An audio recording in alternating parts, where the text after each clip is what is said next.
Hello, আসসালামু আলাইকুম সুপ্রিয় দর্শক।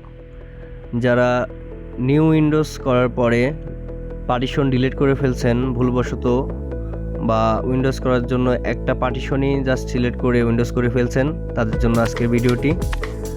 আমরা মূল ফাইলটা একটু দেখব, কত জিবি ফাইল আছে আমাদের। স্যামসাংয়ের একটি এমবিএমই আছে 512 জিবির ফাইল।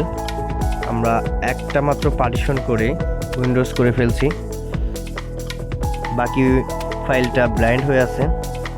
আমরা কিভাবে শো করব দিস পিসিতে আমরা দেখাবো। Show more properties, manage,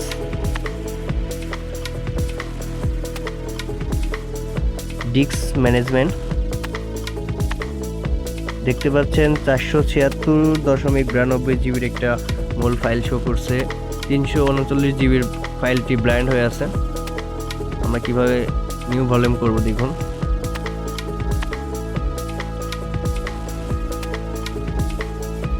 next, just 3 এর কাছে 1 দিয়ে দেব। 143 জিবির একটা ফাইল ক্রিয়েট করে ফেলছি আমরা। দেখুন 143.97 জিবির একটা ফাইল সিলেক্ট করছি। বাকি আর একটা ফাইল আমরা করে নেব একই প্রসেসে। এটা 195 জিবি আসছে। এতটুকু করলেই জাস্ট আপনার পার্টিশনগুলো সিলেক্ট করলেই হয়ে যাবে।